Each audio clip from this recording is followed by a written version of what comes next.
Okay. Let's test this out. 1, 2, check, check. Hey, hey.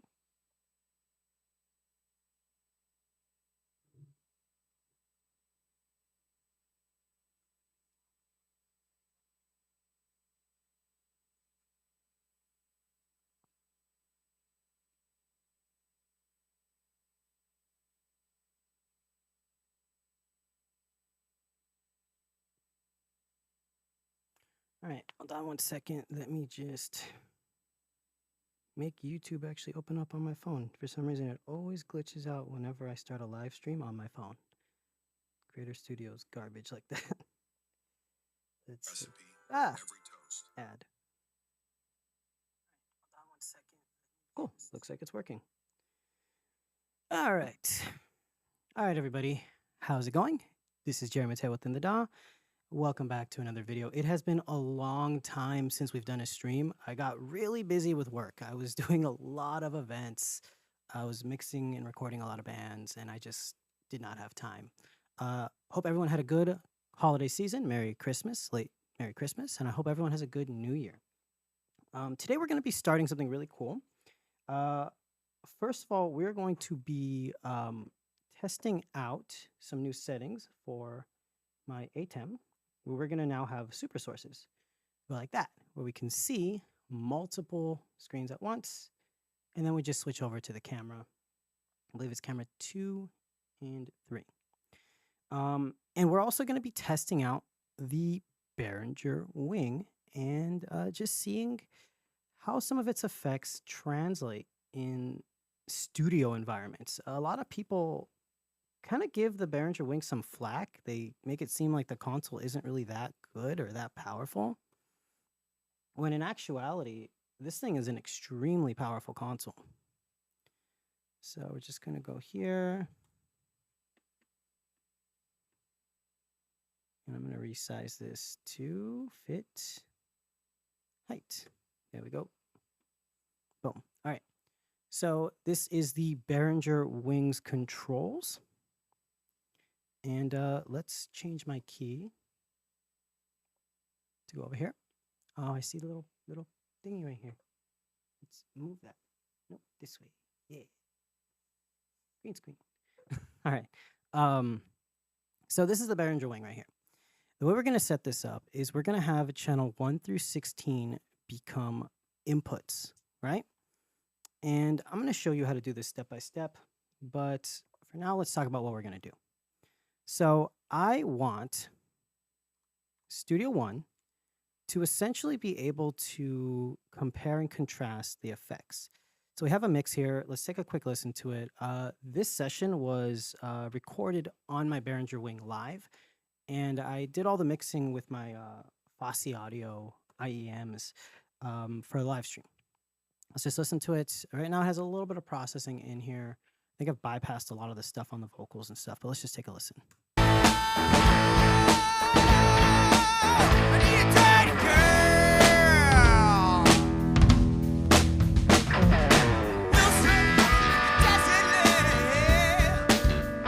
All right, so this is a live recording. This was done at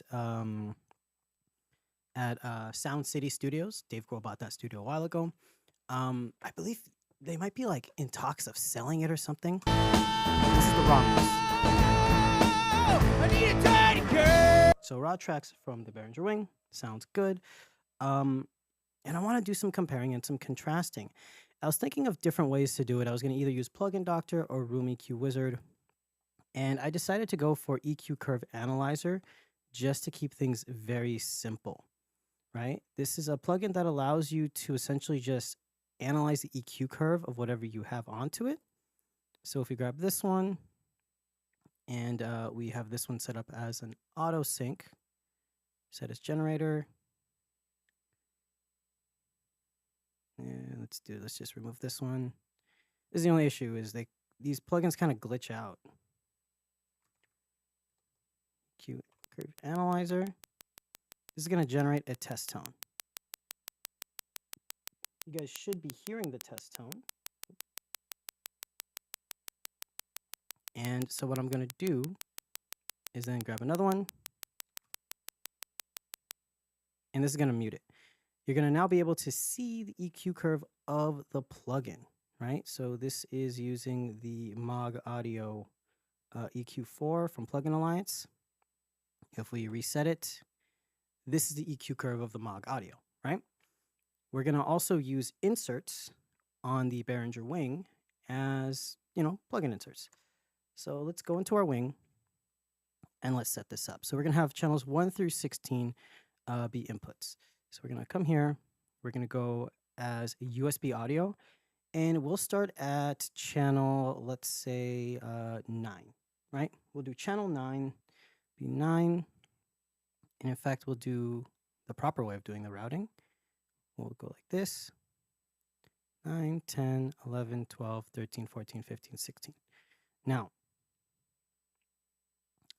we are going to want 16 channels. Let's do 17, 18, 19, 20, 21, 22, 23, 24. So that's going to be 24 individual mono channels. If we do want to have something stereo, we're going to have to do this a little bit differently. But for now, this is going to be our basic setup. We're going to then go into our routing, create a user signal generated patch. This is going to be 24 user signal patches.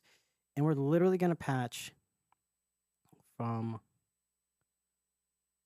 each individual send. Now, the only thing that I don't like about user patches is that you do not have the ability to do what I did on the input patches, where I can just, or output patches, where I can just trail over to the next one. I think that that's kind of dumb. Behringer should probably work on that. But to be honest, I'm very happy with the latest update that they gave us. It's really good. I just wish that we would be able to just easily do this, because this does take a lot of time.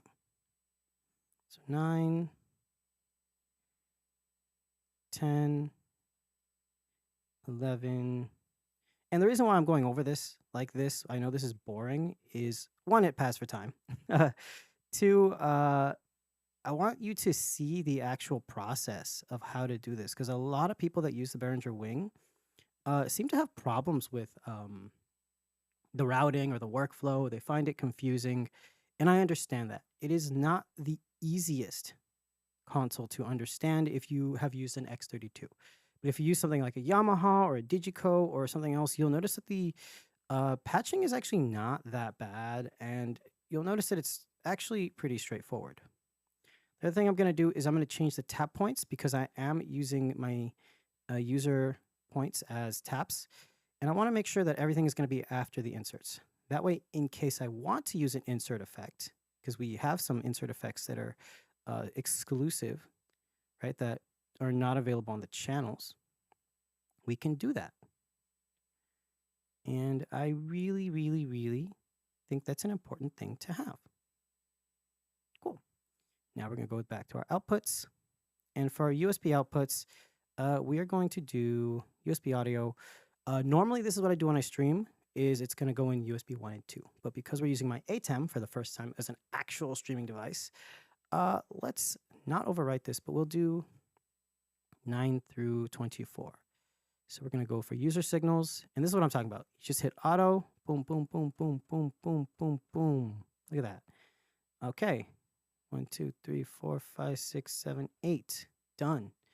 Now we have 16 channels coming in and out. The next step is going to be going into Studio One and creating a user patch. So the first thing that you are seeing is that we have the curve generator here for the Mog EQ. So this is what the Mog EQ looks like. Let's take a look. We'll set this, and you'll notice that when you change the EQ selection for the airband, it changes the shape, right? Very cool, very important to notice.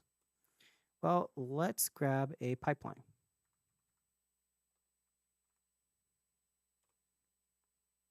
We're going to go out of, I believe it was, which is our first output on the wing. There's going to be USB 9.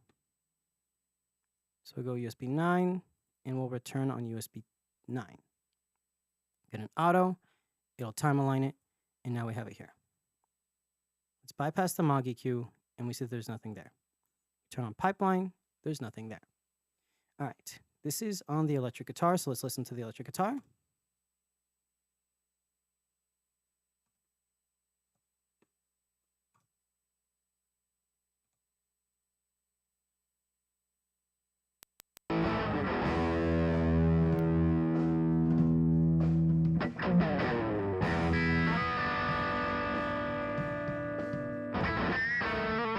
It's a little muffled, a little dull, and kind of dark sounding. So let's grab our first insert on the Behringer wing, and we are going to use channel 1. We see the Bertram EQ analyzer here, and let's go for a Moog EQ. We'll set it at 40 Hertz, and we'll turn it on. Look at that EQ curve right there. You see that?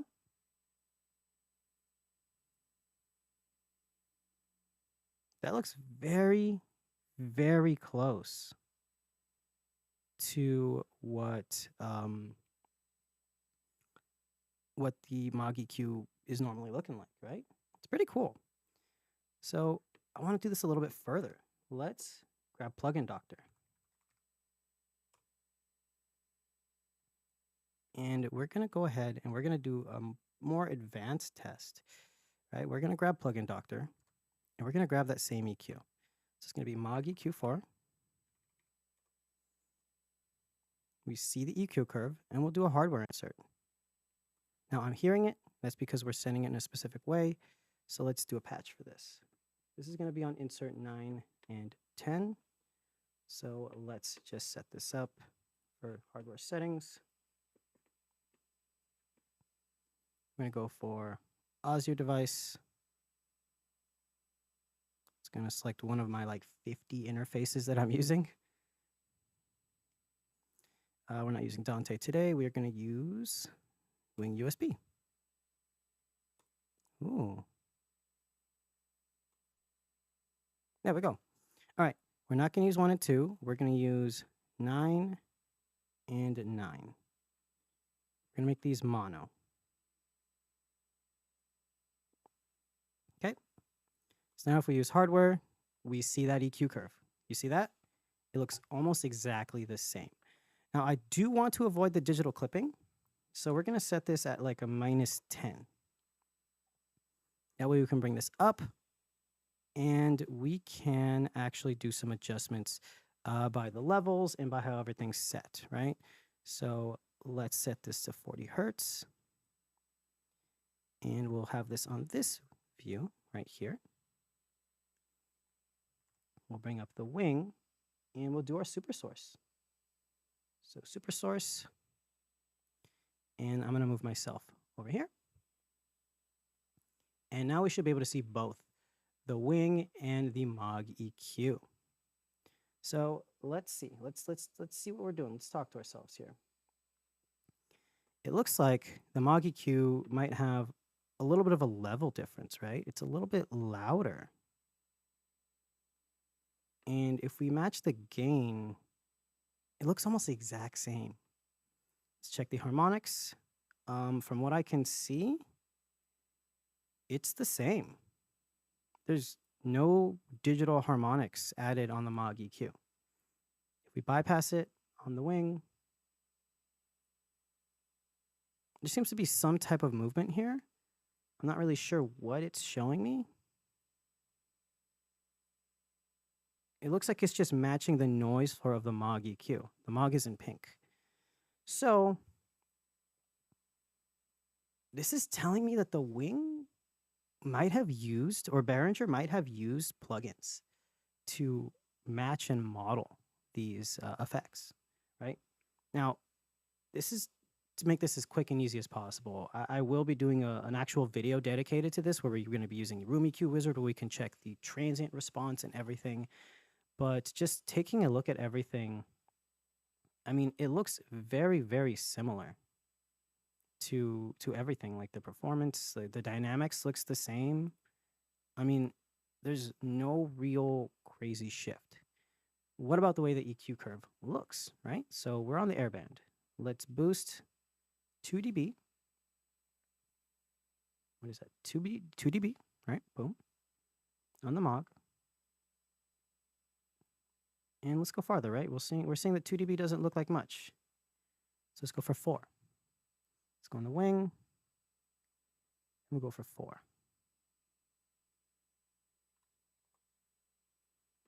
Okay, we're seeing a little bit of a difference now. The wing is a little bit smoother, and it doesn't have as wiggly of a line. It does change, right? It gets a little wiggly but it's not the exact same thing, which is very interesting. It's showing me that the Mog EQ might be, I guess, a little bit less smooth. We'll find that out by actually looking at it, right? So let's change this to the dark because I like that. It looks cooler. And now let's try to match this EQ curve. So you're seeing by bringing it up, it's close, but the EQ curve actually changes, right? It doesn't look the same. And the same thing happens with the Mog. It changes the shape, but the Mog is stepped. It's not finite. You're not able to do it in small increments, which is kind of too bad, right? It's limited in that sense. Let's take away the airband.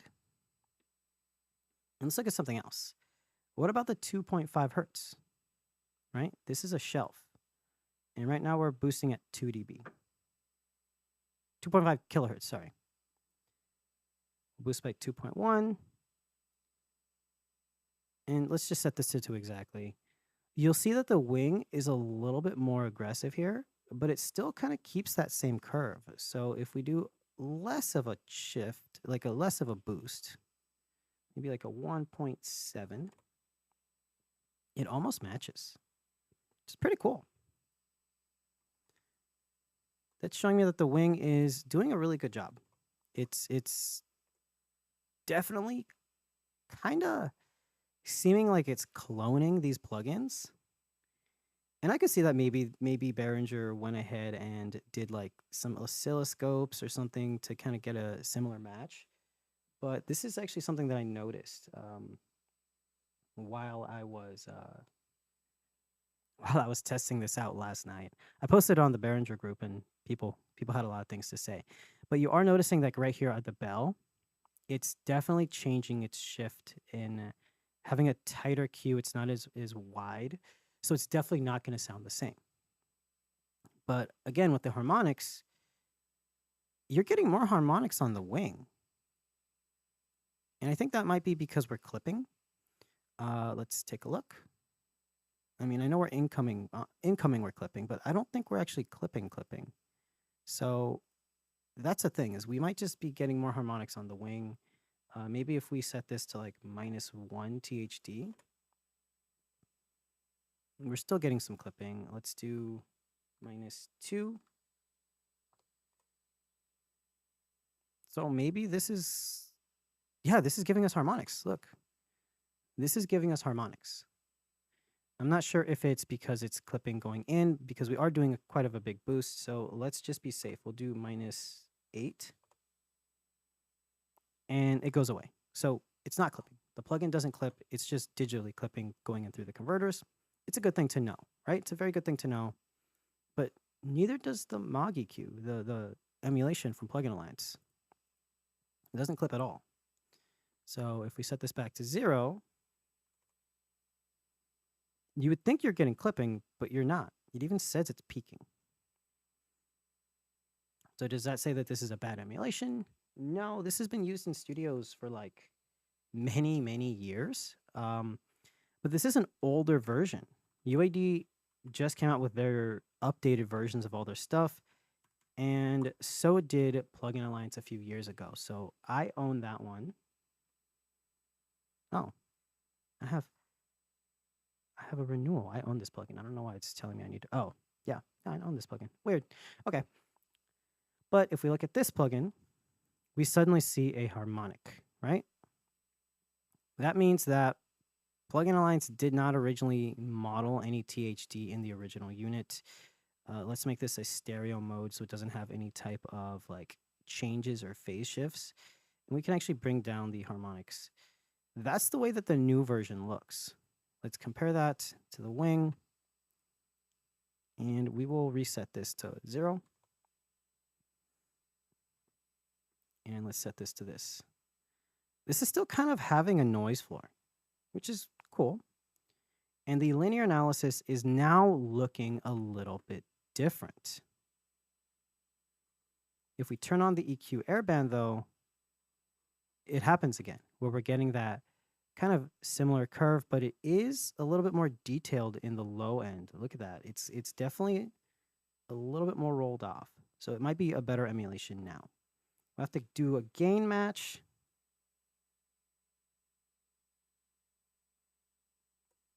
But yeah, that's looking a little bit more different, right? A little more different. Let's do Mog.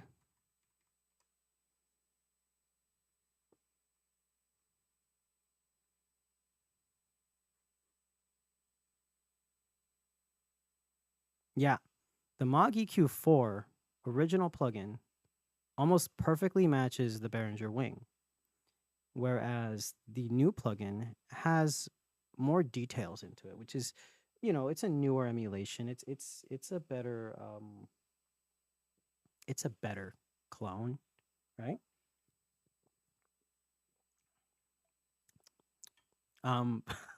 Sorry.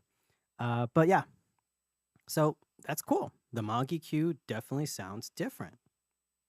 Well, let's keep these settings and let's turn off Plugin Doctor and let's actually compare how it sounds, right? Let's compare how this sounds. We'll get rid of Plugin Doctor completely. Let's go into the DAW and let's just focus on mixing right now. So I'm going to get rid of the EQ curve analyzers. We don't need them anymore. They don't matter. They're not important because we know that the plugin sounds fine, right? It works pretty well. So let's listen to this guitar.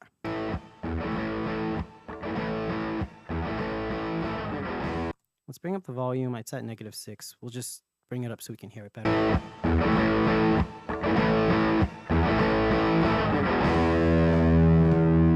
So the first thing that I would do for something like this is I want to clean it up. So let's get rid of some of the subs. Let's get rid of some of the 40 hertz and let's boost a little bit of 2.5.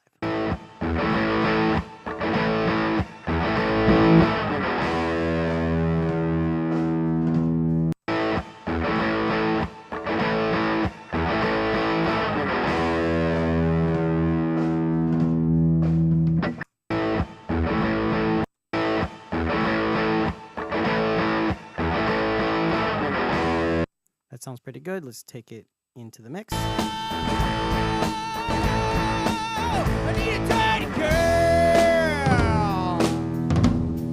So nothing too extravagant, right? We're just kind of cleaning it up.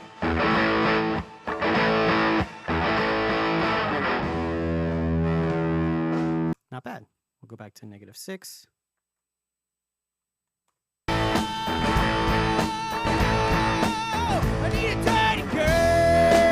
So it definitely makes it stick out of the mix. It's no longer like poking or, you know, sounding like crap.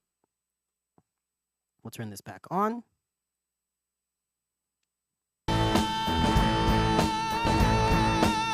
I need a tiny girl.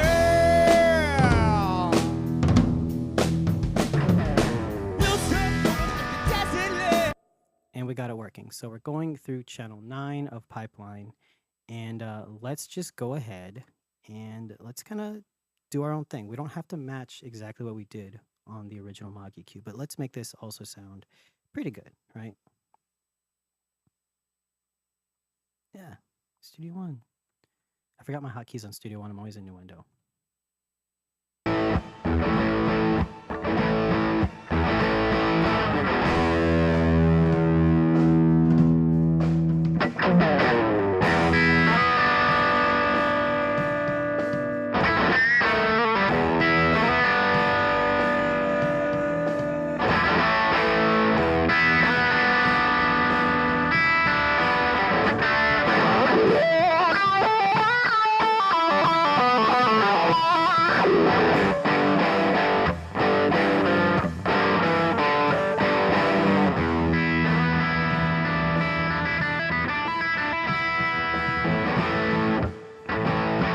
I'm also seeing something interesting here. I'm seeing like a little tilt EQ thing. I don't know what that is. I shouldn't be seeing that. Let's see if that is still going on if we get rid of the Mog EQ. We'll go here. No. So I think that's just the Mog EQ. That might just be the EQ curve of the Mog EQ when you do that phase shift. So let's go back.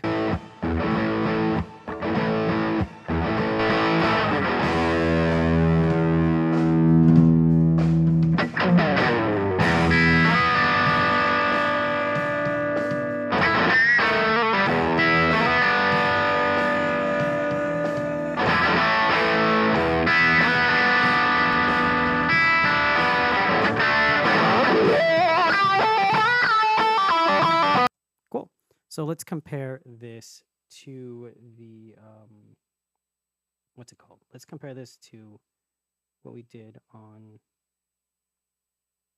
the MOG, right? So we'll have this here. Let's take a look.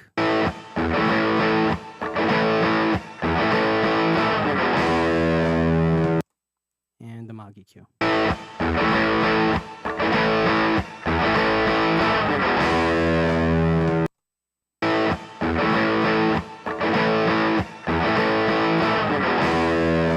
So to me, I am hearing the MOG EQ is a little bit brighter. So let's go ahead and let's see, what did we change? So I'm on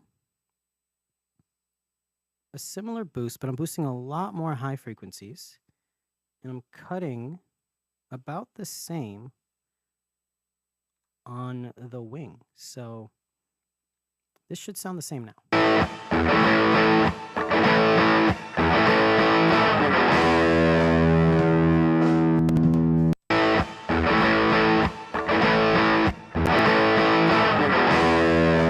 The only difference is that we're not compensating for the gain boost. The wing doesn't have a gain on the MOG EQ. So let's take that off. And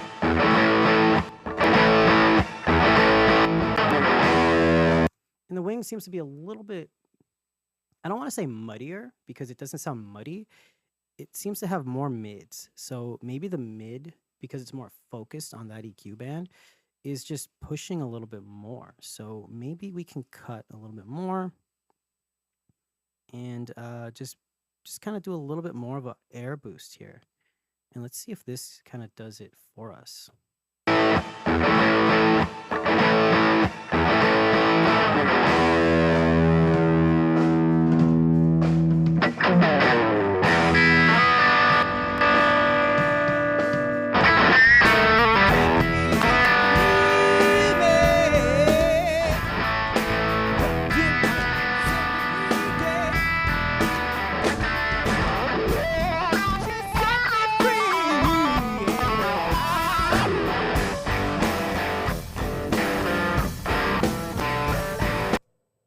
To be honest, it sounds fine. I mean, I'm not hearing a massive, massive difference in tone.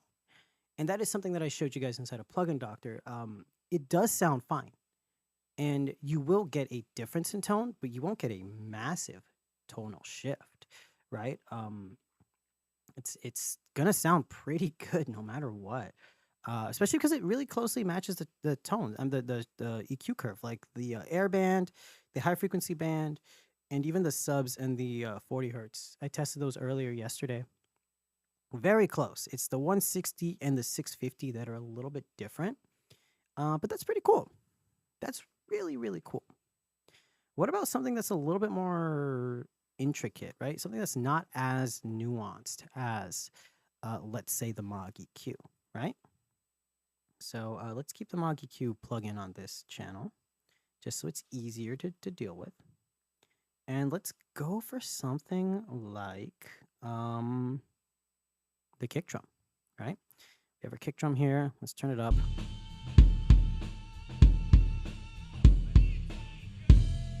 So this thing needs a lot of work. The first thing that I'm going to do is we're going to move pipeline over here. We're going to go into the wing and we're going to reset the EQ. And we're going to reset the filter. Because this is where we're going to start dialing in other effects, right? So the kick drum. The first thing I would do is grab a transient designer. And I happen to have the SPL transient designer. I don't know why it keeps saying I have a subscription. I own that license. Anyway, Plugin Alliance, stop messing with me. So, how does this transient designer sound on this kick drum? Let's find out.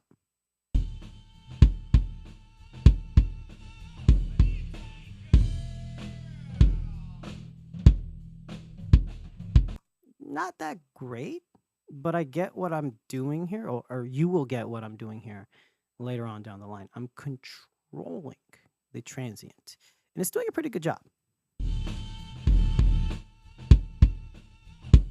This is extremes. This is just to see how does the Wings transient designer which is very clearly an SPL Transient Designer compare.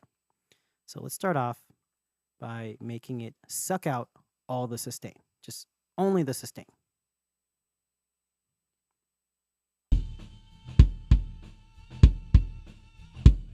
Okay, now the wing. Turn it on.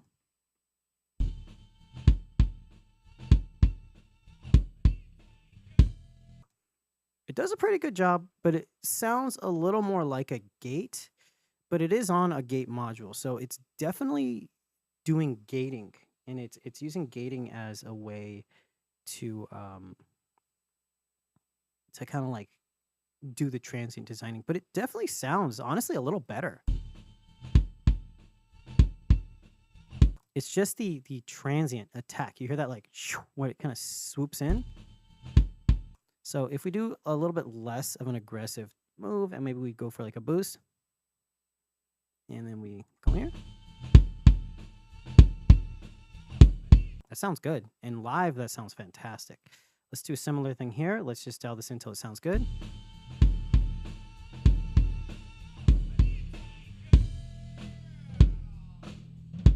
Okay.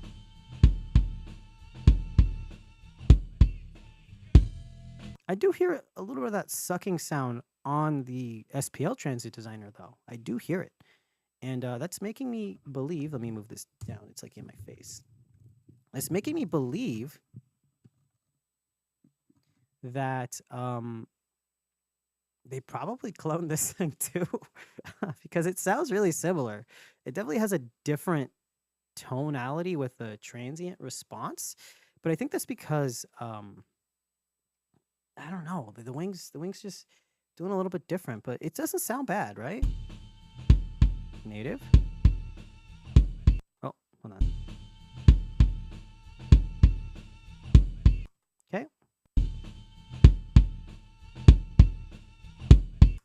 It's definitely different, but it's totally usable, and I use it literally every single event that I do any type of mixing on. I have this instead of a gate for my drums. So we're going to keep this. And the cool thing about using the wing is I have multiple inserts. So I have an EQ, a gate, and because of the way that I'm doing this, I even have an insert for third-party effects. I could even kind of go through Dante and do a wave sound grid style thing. Excuse me, I'm still recovering from being sick. My bad. All right, so let's go back to native. SPL Transient Designer.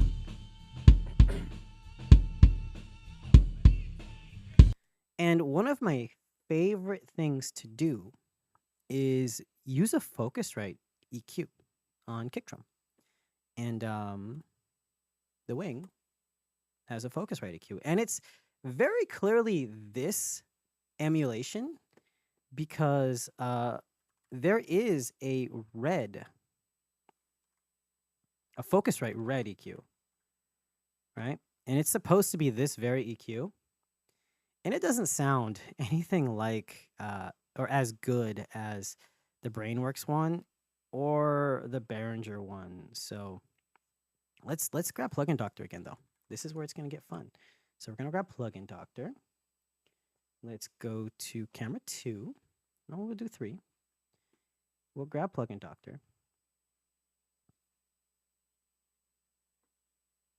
Luckily, it saved our last settings, right?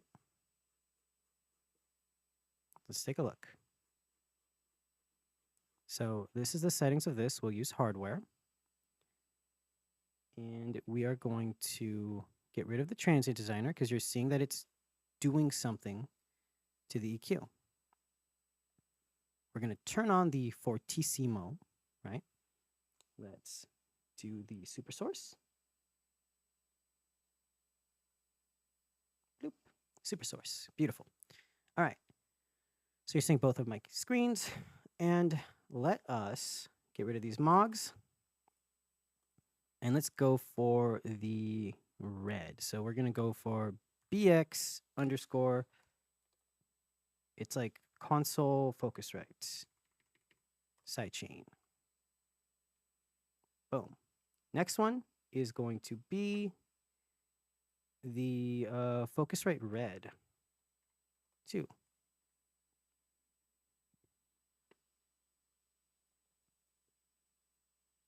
Okay. So we have both of those on here. And the first thing we're going to need to do is bypass all of this stuff.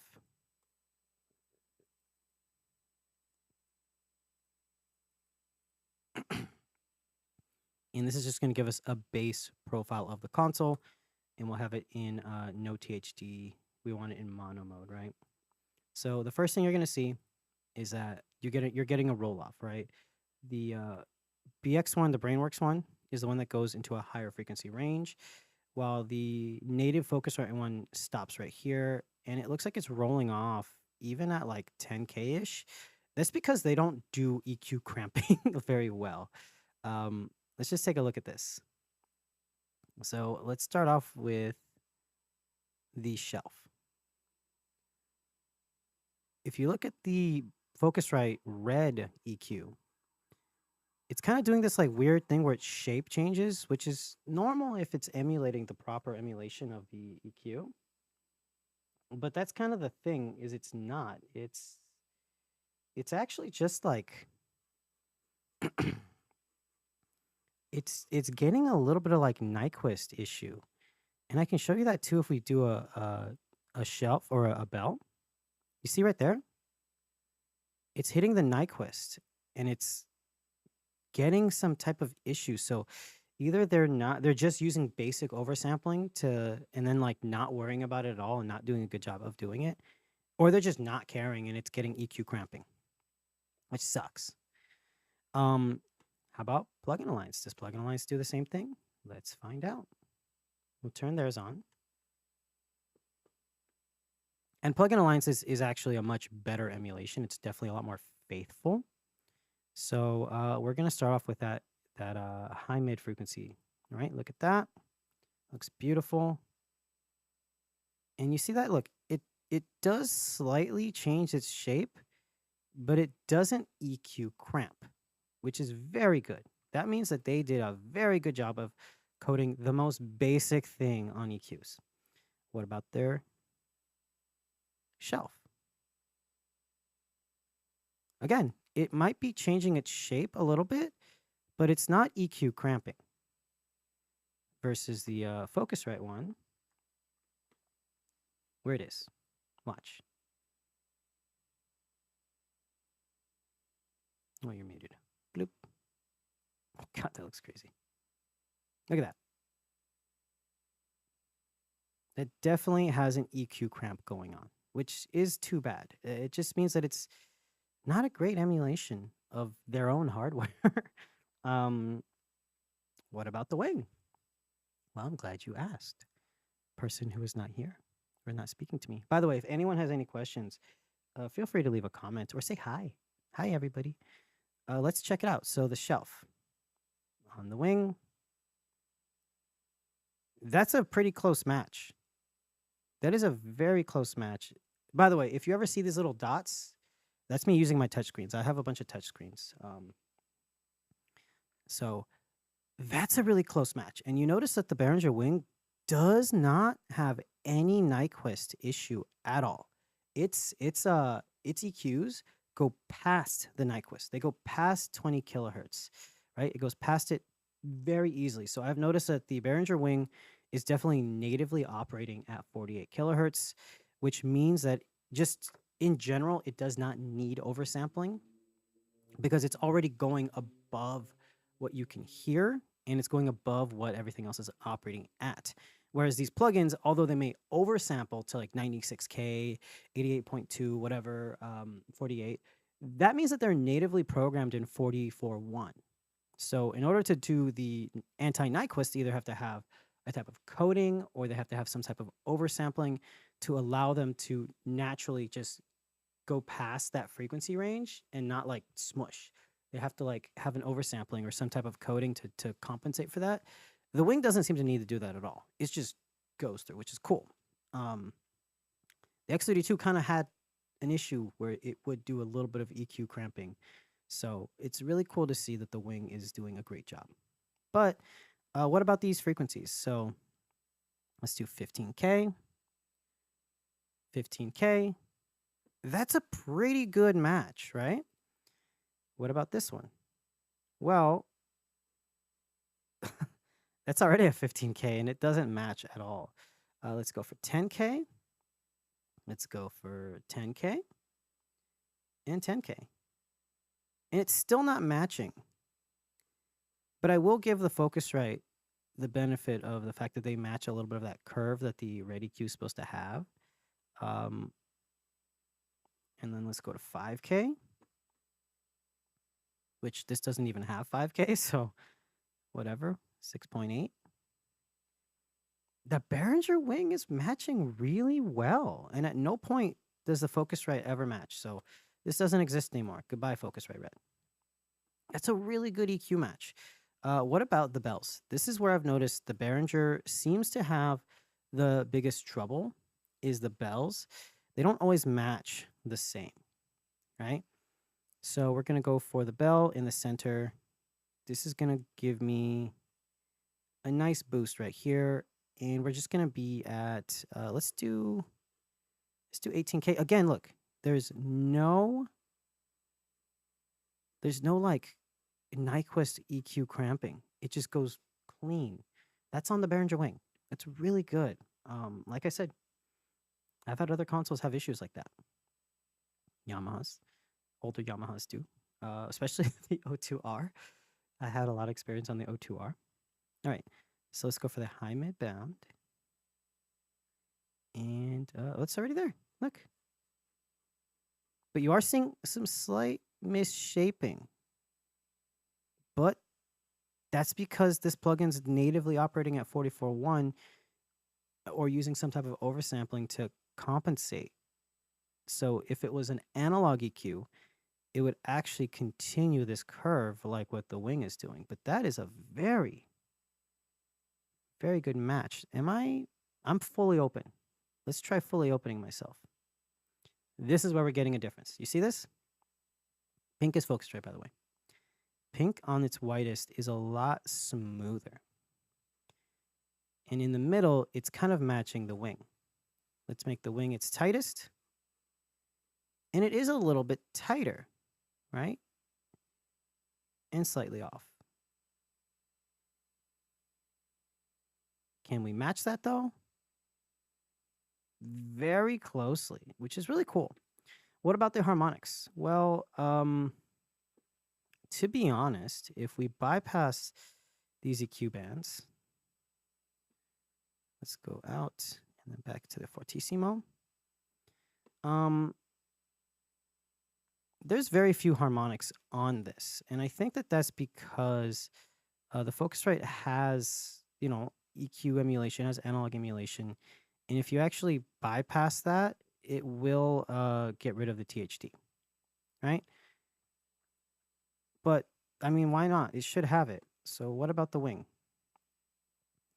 Well, if you see here, you're kind of seeing something interesting, right? It looks like it's shaping like an almost harmonic at the exact same frequencies as the Focusrite, which is weird, right? It's I wouldn't say it's weird, but it is showing me that it is showing me that the wing is definitely trying to, I wouldn't say clone it, but they might have used this plugin as a way of getting the code. And it's just I'm seeing this more and more the more I'm testing it, that it seems like the wing is using like plugin emulations as like bases. I can't tell you if it is for sure.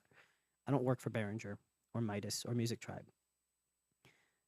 But it looks like either they modeled an emulation like a console or a channel strip that's very similar or maybe the same model, or they modeled the plugins. And if they modeled the plugins, I'm not really hating on it because they're doing a good job. The only thing that I am noticing is that the wing does not have that EQ curve that the normal Focusrite does.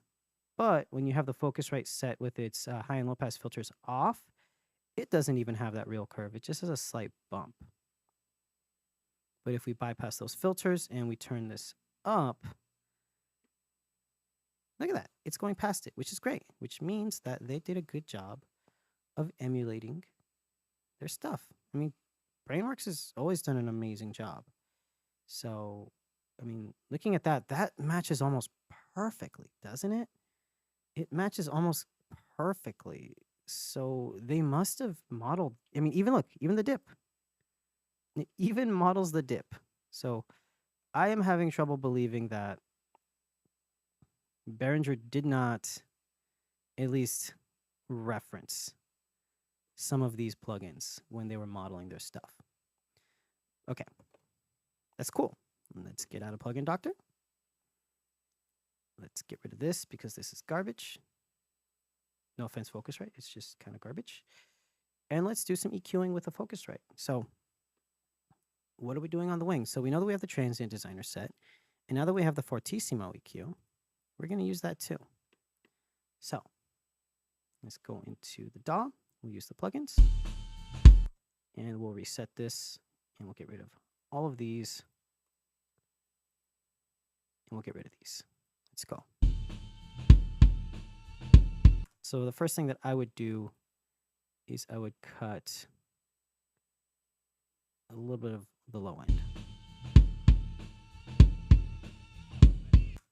Then I'm going to use the low frequency bell.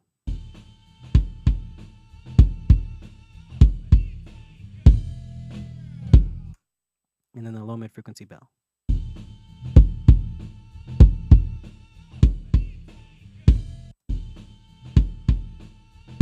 And we actually are going to get rid of some other mud too.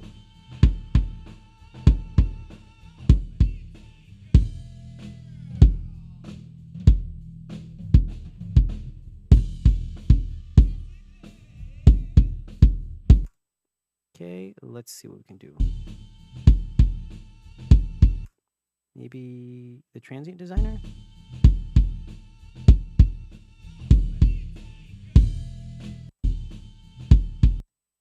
Okay, let's go in here.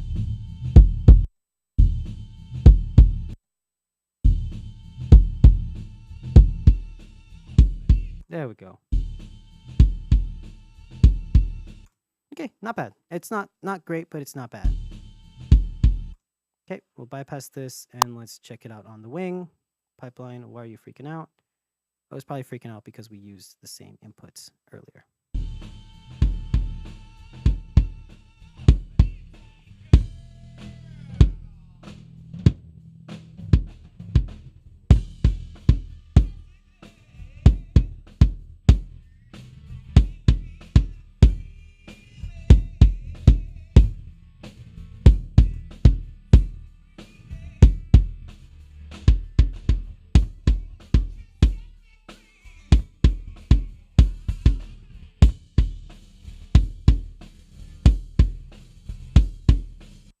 Okay, what can we do to maybe enhance some of the low end a little bit more?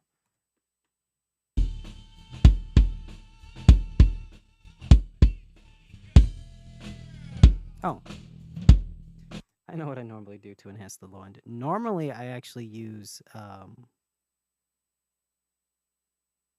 different plugin.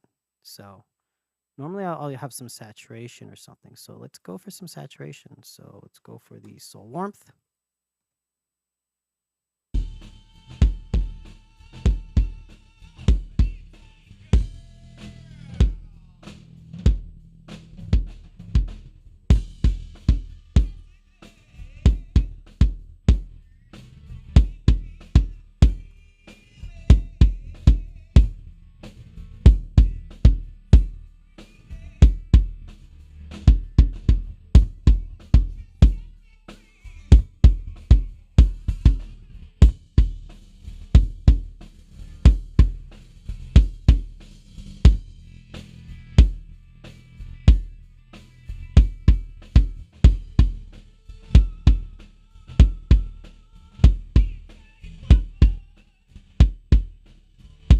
Okay.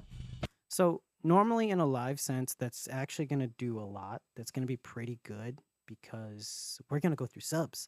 So if we wanted to like emulate that, I'll go into Psycho Bass, right? And we do rescan to time align this.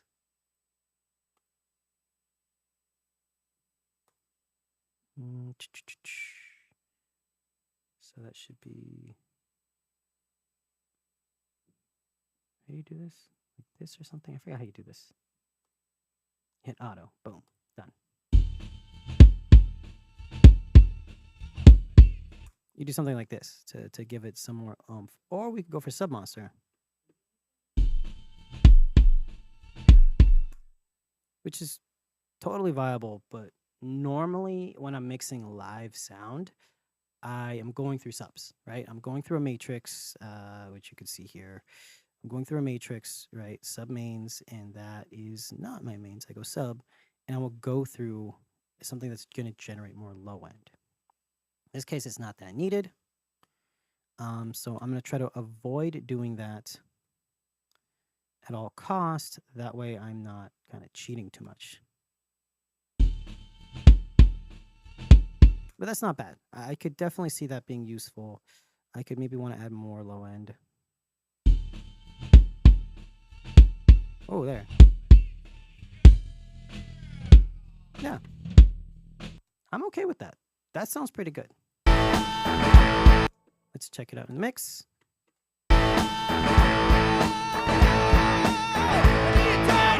Yeah, that sounds fine. That sounds pretty good. Let's see if we can match that with the plugins, which we definitely can, because we can see that we can.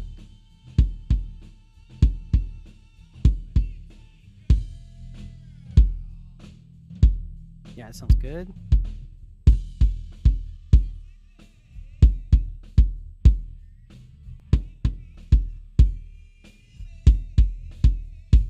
That sounds fine to me. And we're getting a little bit of saturation.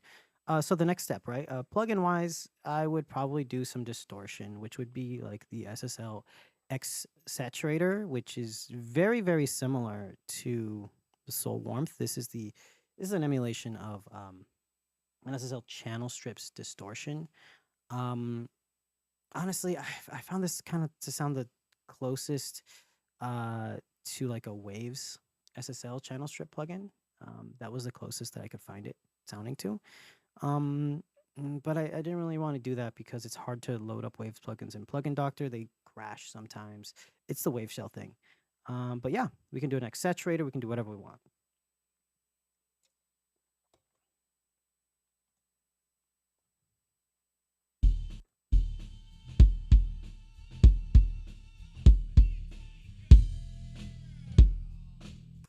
In this case, I don't think we need it. I think we're pretty good. So let's say the kick drum. We think the kick drum sounds pretty good. Let's check it out in the mix.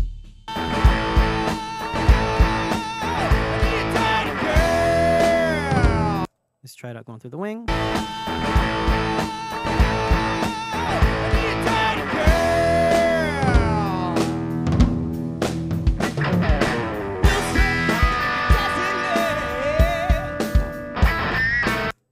I think that sounds pretty good. That sounds really good, and it's pretty close.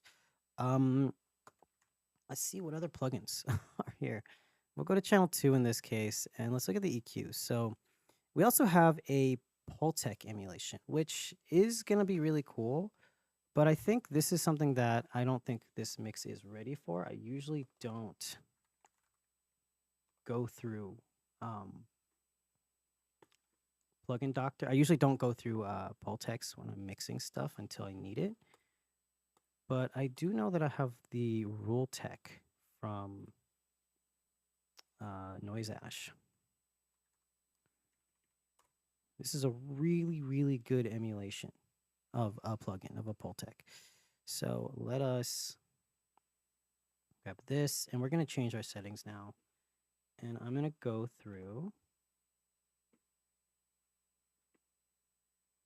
output 10. And let's turn on that Pultec emulation.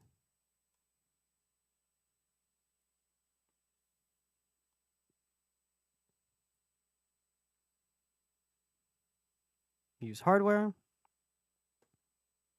Cool. And let's go here. So we're going to do a couple things. We're going to bypass the filters, right? We're going to bypass this section, and we're going to gain match this. Turn off on and off analog, whatever. And we're seeing that the roll tech, it's doing this like crossover thing. That's its version of like emulating the crosstalk of your left and right.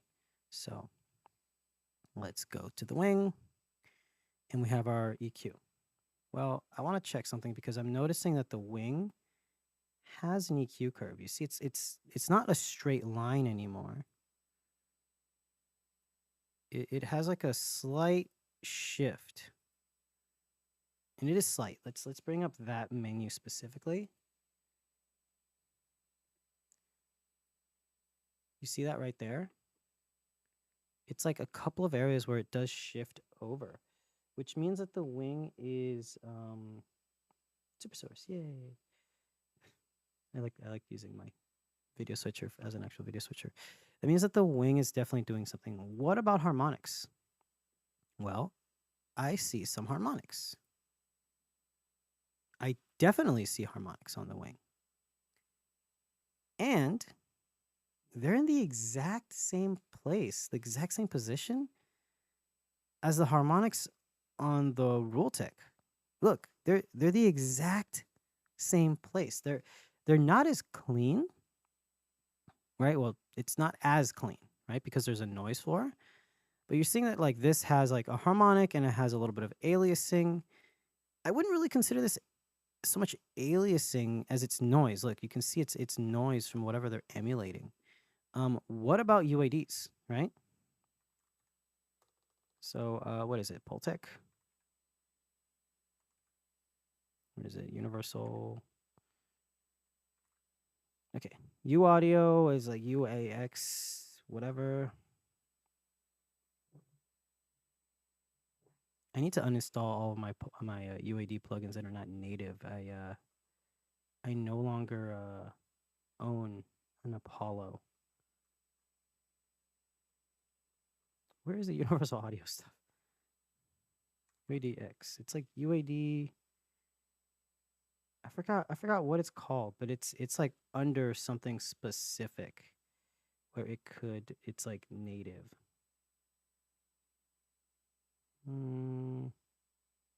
This all might be native stuff. I don't know. Let me see. Anyway, let's find Pultec. We should see Pultec EQP1A, I believe. Please be native.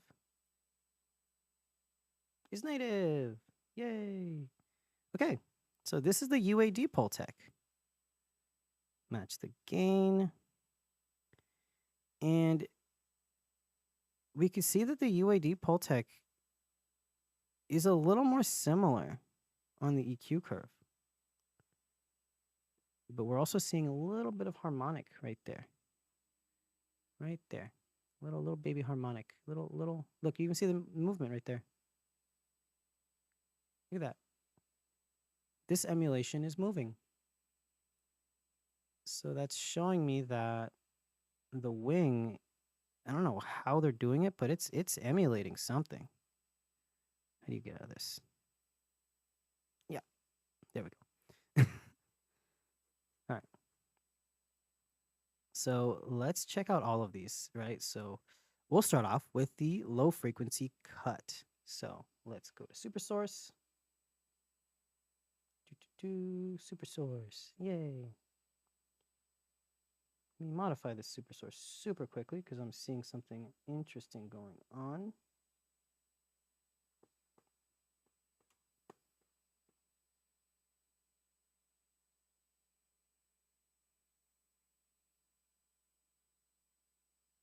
Oh, hold on.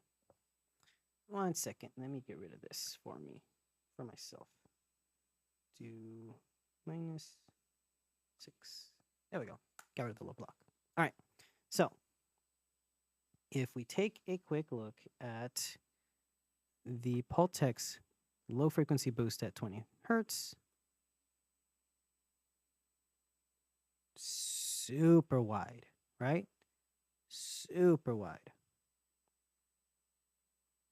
The Roll Tech, you notice how it curves? It's really cool. And the Pultec curves as well. So 3 dBs, it's curving at the same spot. All right, so let's do a low frequency shift, right? So we're supposed to have a low frequency boost, 20 hertz.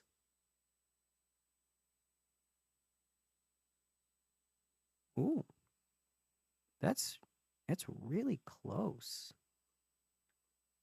That's really close.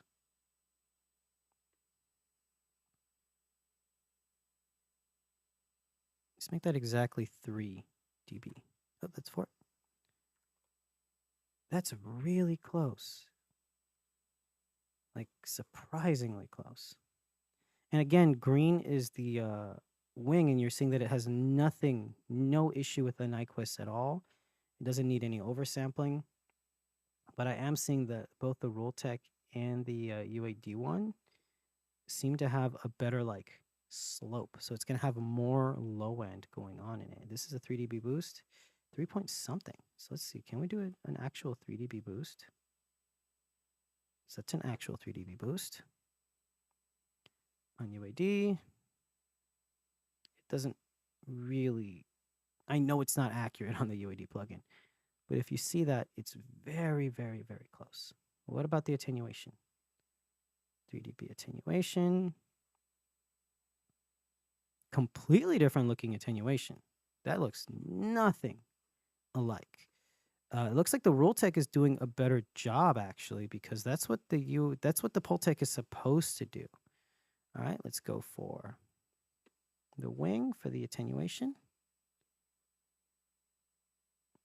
And this is kind of the only thing, is the wing's attenuation does not seem to do the same thing. Oh, never mind, it does. Did I change these? Oh yeah, no. It does. You just have to boost it more. So that's interesting. So if you want to get the same curve, you can. You just have to like boost it a little more. I wonder if this is emulating PSP AudioWares. Because I know they have a Pultec, right? PSP.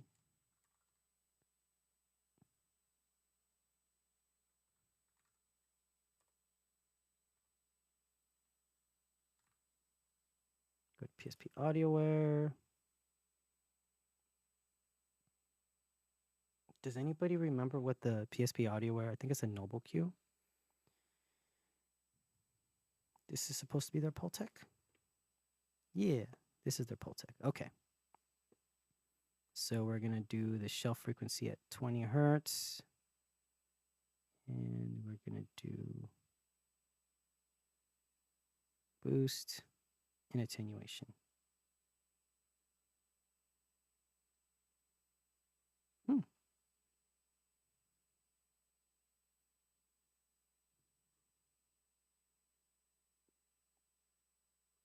So it looks like the wing has a better emulation than, or at least a closer emulation than,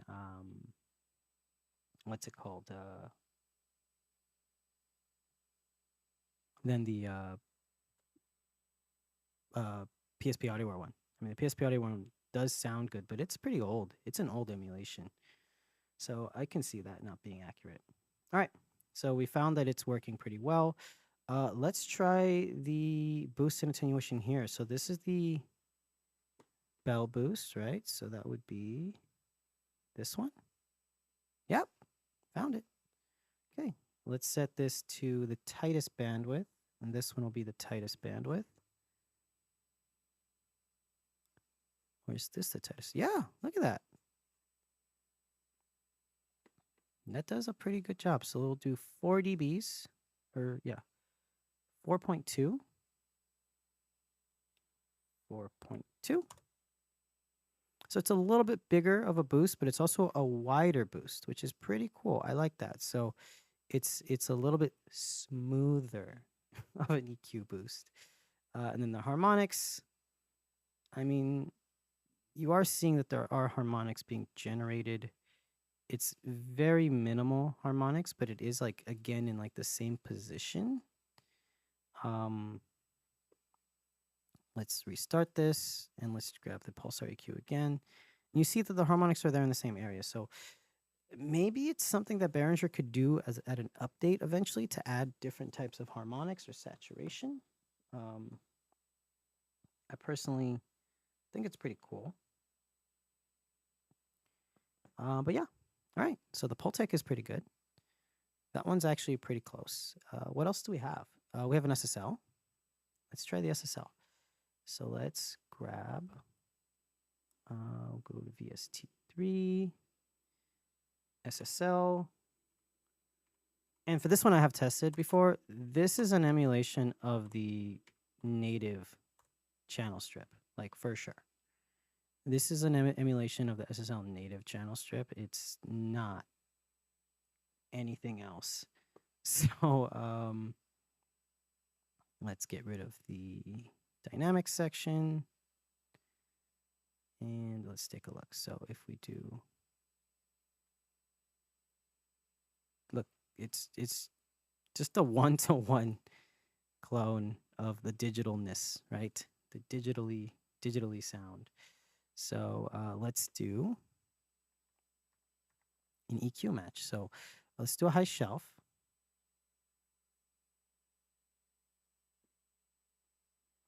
And then let's do a high shelf here. So where is the high shelf here? High shelf. 22K. And this does not go to 22K. This goes to 18K. So we'll go to 18K. It's pretty close. Like it looks almost the same. This might be an emulation of the old Waves plugin, right? But it looks really close. So what about the upper bell? Let's go here. Let's just reset this EQ.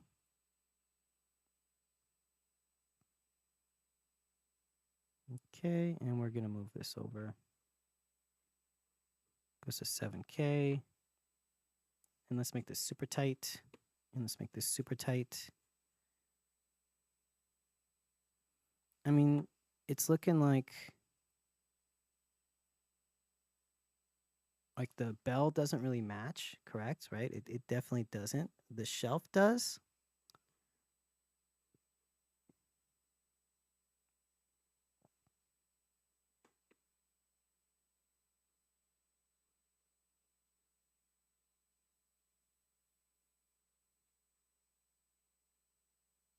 But it's a similar curve for sure.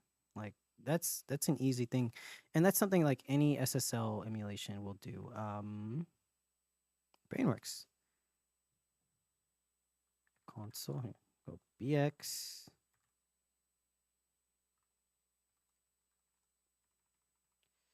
E-series. Now I've done videos on this thing. I love this thing. I absolutely love this thing. This is where Plugin Alliance's tolerance modeling technology first became a thing. This is an amazing sounding plugin. So let's go for that shelf. Start off there. This is going to go to 16K. And let's go restart this.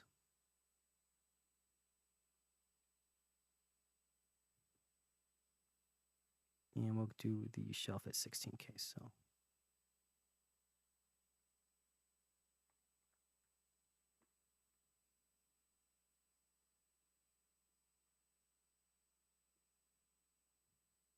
So the SSL E channel is definitely different. If we change the type, it's definitely different still. Oh, it's on a bell? No. Oh, that's a weird way of doing a shelf.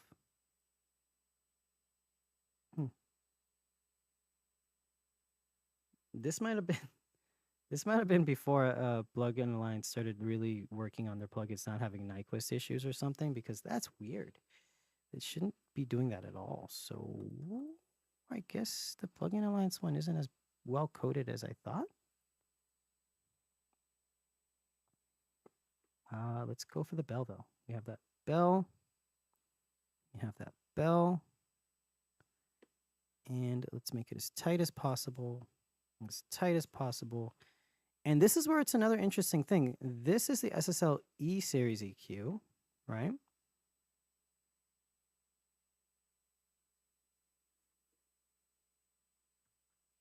And we'll make this go to 7K. We'll make this go to 7K. And we'll make this go to 7K. It really feels like none of these EQs match, like at all, like whatsoever. That is insane. So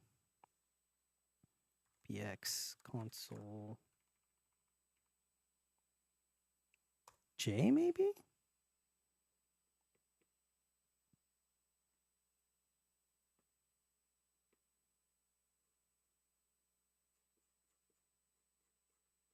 Okay, that's a little closer. That's really close to the wing. That's like really close to the wing. I wonder if the wing is emulating the SSL 9000J. That is really, really, really close. I don't think this is having any type of harmonic emulation whatsoever. No, it doesn't seem to emulate any harmonics. But that's really interesting. Let's bypass the EQ. Yeah, interesting. All right, we'll go back to the linear analysis. Let's, what are we doing? That bell? Let's get rid of that bell. Let's go for this one, the low mid frequency bell. And that's really close again. Let's set it to 200 at its tightest. 200 at its tightest. It's really, really close to the 9000. It's cool. This is one of the more cleaner SSL consoles. It's definitely not as like colorful. It's not as robust. It's definitely like one of those like everyone loved it for its low end because it was super clean and it was super, super just sterile a little bit, to be honest. It had a wider stereo image. It just didn't distort that much. It wasn't as saturated. It had a lot better technology in it. And I guess it kind of matches, right? It looks a little bit grayish, so maybe it is a 9000J. I always thought it was a 4000E. Oh well. It's not bad. So this one sounds pretty good as well. The Even 88. I don't know if I have any plugins that emulate this. Yes, I do. I have UADs. I don't know if the UADs is native. Let's go UAD. And that would be Neve, right? Neve.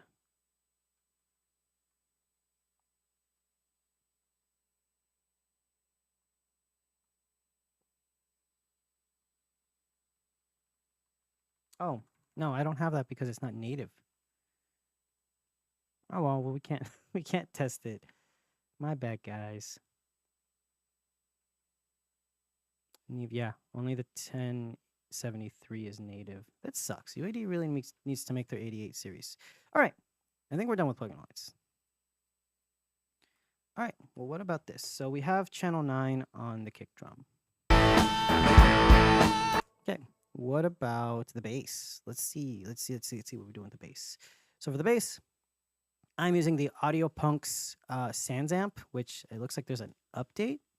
I'll have to do that soon. This emulates the original Sans Amp or the vintage unit, right? So we have the classic or the PSA 1. I personally really like the vintage unit.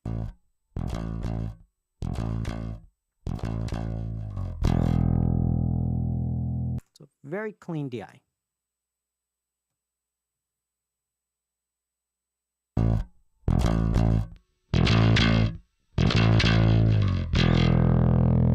And this is just kind of giving it some like mid-range focus slap.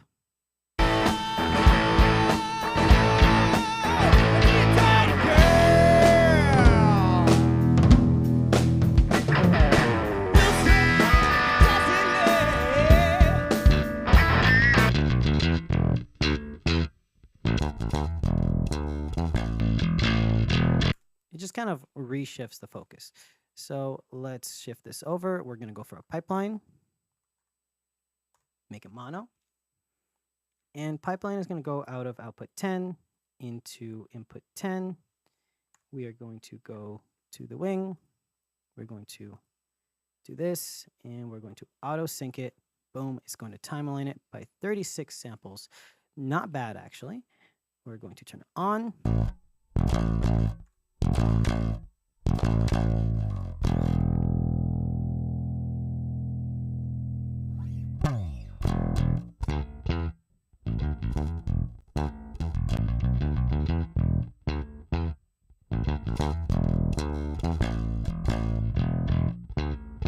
Okay.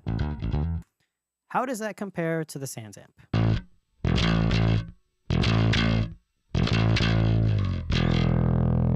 Definitely nowhere near as good, especially because this is an emulation of the stomp box pedal. But let's see, what did I do? So I increased the highs. It's not fair because the Tech 21 Sans amp from Audiopunks is like one of the most accurate Sans amps I've ever used. I've done a review on this, I'm pretty sure. Check it out if you want to see the full review. This thing's amazing. I would say buy it. It's a very good plugin. But let's see if we can kind of get a similar tone.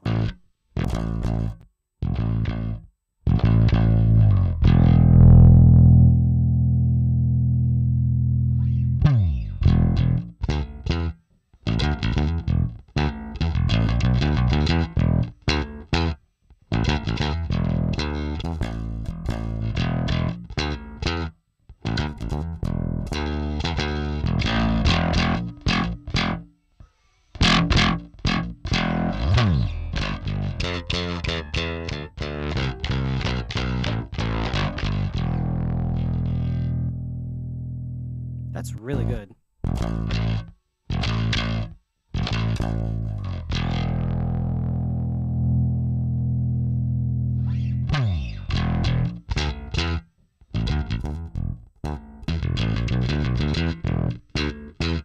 Okay, so it looks like the Audiopunks version is definitely more accurate to the rack unit, whereas the Wing actually sounds a lot like a Sans amp stomp pedal.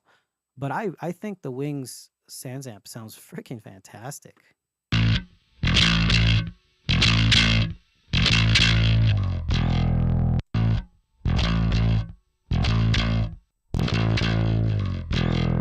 It's just a different focus. The Tech 21, the Audiopunks version is more mid-focus because this is a vintage unit, right?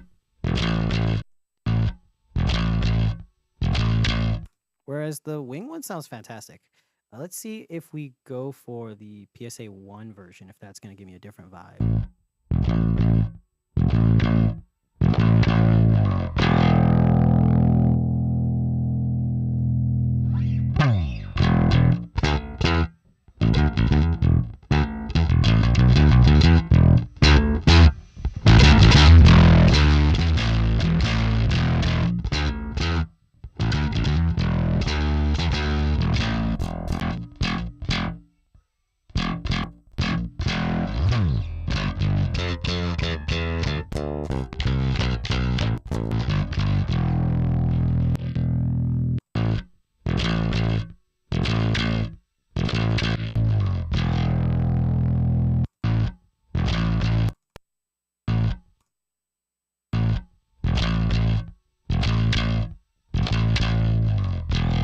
Okay, so to me, to my ears, the Wing sounds really good, and it kind of sounds like a blend between the Sans amp from Audiopunk's vintage version, like all the good parts of the tonality of the vintage version, and all of the controls of the modern PSA 1. Modern, even though it's also super vintage.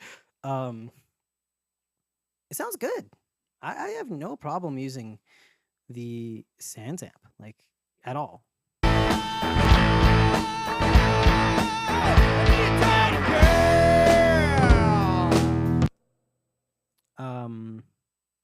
The Mod EQ sounds fine. We're not using it right now. What about the saxophone? What is the saxophone doing? Let's see.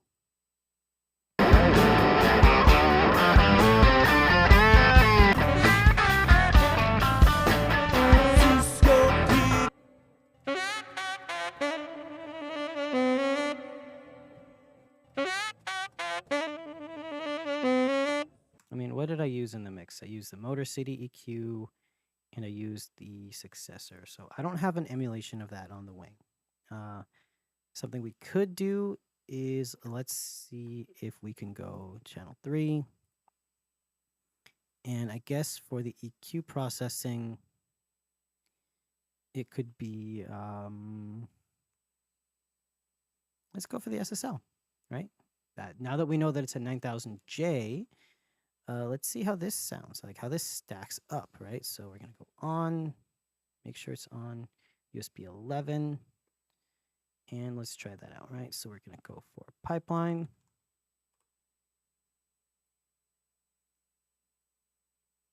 $11, auto, boom. Let's listen to it.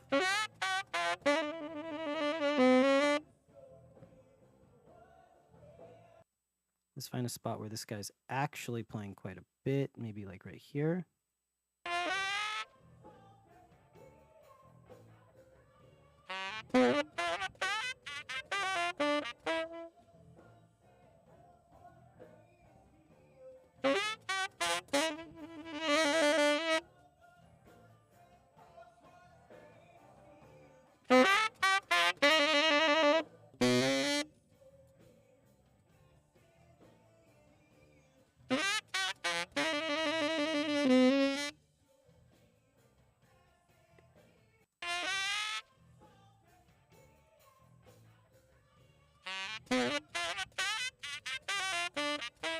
So super dynamic. This guy, if I remember correctly, he just kind of grabbed a 57 and just shoved it in the saxophone. So there was no like consistency because sometimes it would like fall out, sometimes it wasn't really, it would rattle. It's just what it is, right?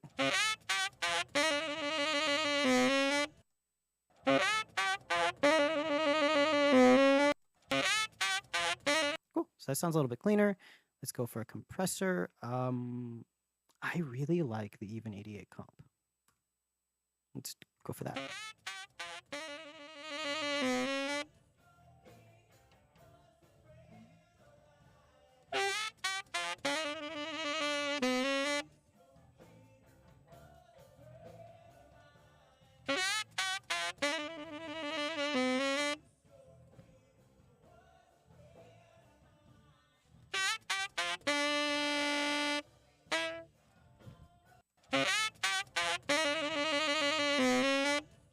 Okay, let's bypass the wing. Okay,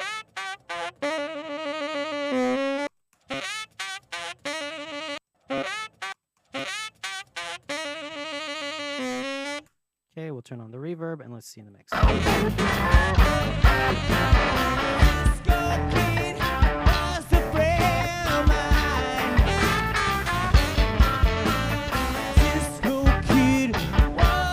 Cool. Yeah. So that sounds okay. That's doing a decent job. It is using the saxophones, you know, whatever. It doesn't sound that great as it is.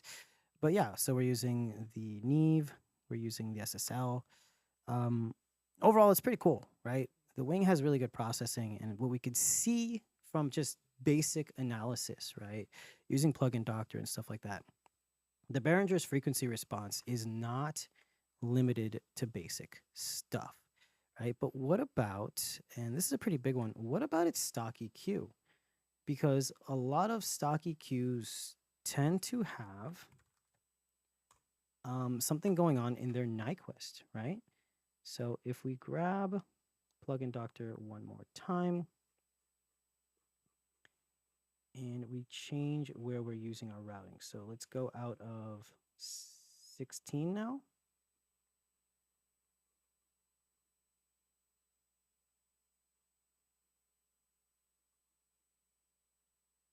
Just so that we're using like a channel that's not really that important, right? If we grab our wing, we see it's on channel 8 right now, USB 16. I don't know why it's on that. Oh yeah, okay. So on channel 16, if we take a look at this, we can actually see what the stock EQ looks like. So one thing that a lot of plugins tend to have an issue with is that they will have EQ cramping. So let's go for like a Pro. We'll grab Pro Q, Pro Q4. It's a very, very popular plugin, and it's one thing is that you will see this. You see right here on Plugin Doctor. Look at the very edge. Look at the very edge. You see how that EQ curve never actually cramps. This is in normal zero latency mode. If we go for natural phase, it does the same thing. So zero latency, see it had a kind of like offshoots a little bit. It will slightly misshapen, but it never actually like cuts out. Versus natural phase, where it will like act as if the plugin just continued that shape indefinitely. Same thing with linear phase, except for this will add pre-ringing. This is a very important thing for high quality effects. So what about the wing? Let's grab the wing. Go back to super source. And let's see what's going on here.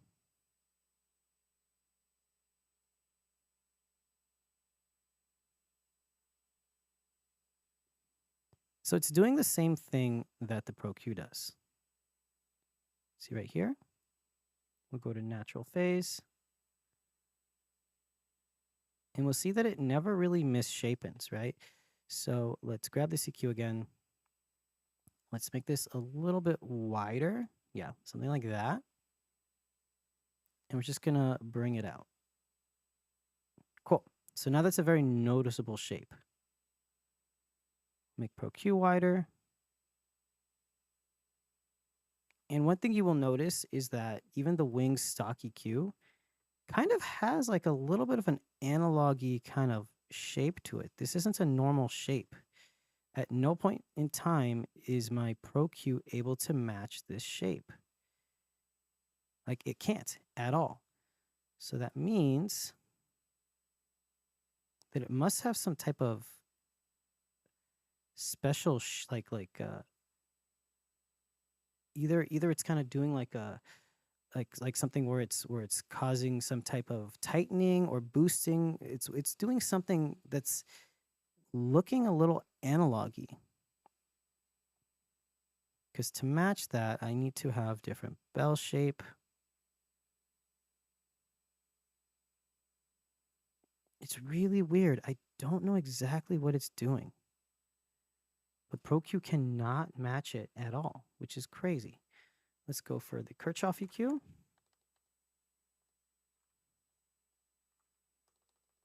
Let me see, what is that? TB Tech, right? TB Tech, Kirchhoff EQ. Maybe the Kirchhoff EQ, like maybe this thing can do it. So let's get rid of ProQ. Let's grab Kirchhoff.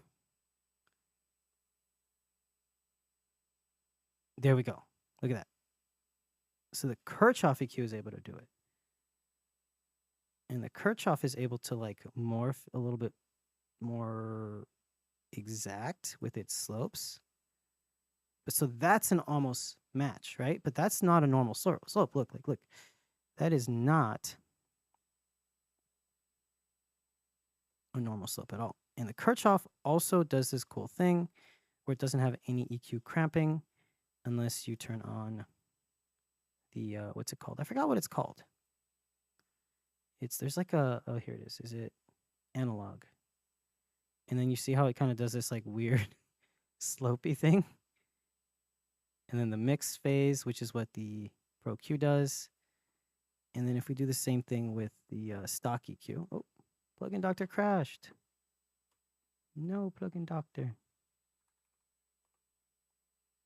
Yeah, see, that's kind of an issue with Plugin Doctor, is it will crash depending on the plugin. So TB Tech, Kirchhoff EQ. Grab that here, make it nice and fat. And we will make this a mix phase. We use hardware. This is on the wrong setting.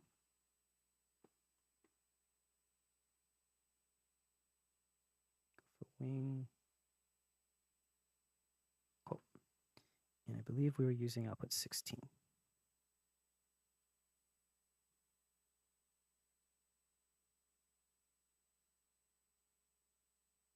Cool.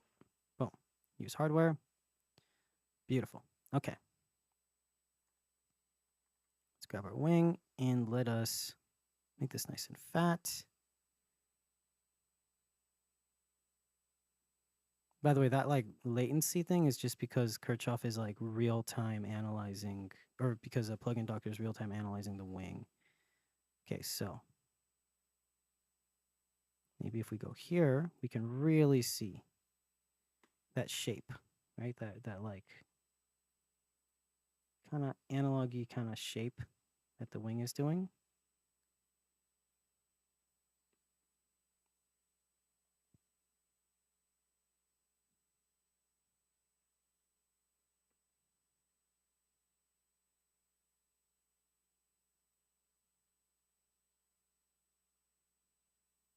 Okay, and then if we change this to, what's it called? Analog phase, or if we do minimum phase, you see how it's doing that thing?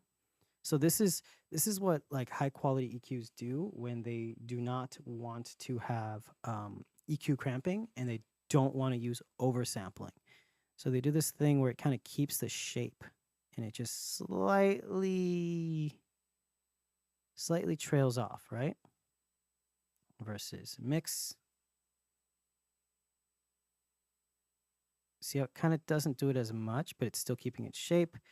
And then you have the minimum phase, which still doesn't do any crazy deformation, but it's definitely more like noticeable. I wouldn't say it's even audible. It's just like it's just there. But slightly missshaping it, like misshaping itself. So the wing, let me just use my touch screen. Bloop, bloop, bloop, bloop, bloop. The jumpiness is because of how often it's sending and detecting that signal source. So it's a lot easier to just like do this matching a plugin. But yeah, so the wing is definitely doing that thing where it doesn't need oversampling, probably because it's operating at 48 kilohertz anyway. So it's passing the Nyquist. But it's cool. There's no EQ cramping whatsoever. The X32 did have a little bit, if I remember correctly. I wouldn't say it's called cramping, but it didn't sound the best. Yeah, it definitely had like some artifacting at some points. But yeah, pretty cool. All right, what time is it? It's late, and I've been doing this for a little while, I think. It's pretty late. I have been streaming for how long? Like over 2 hours. All right. Oh, I just saw that someone left a comment. Dude, thank you. I don't know why I didn't get a notification. Thank you.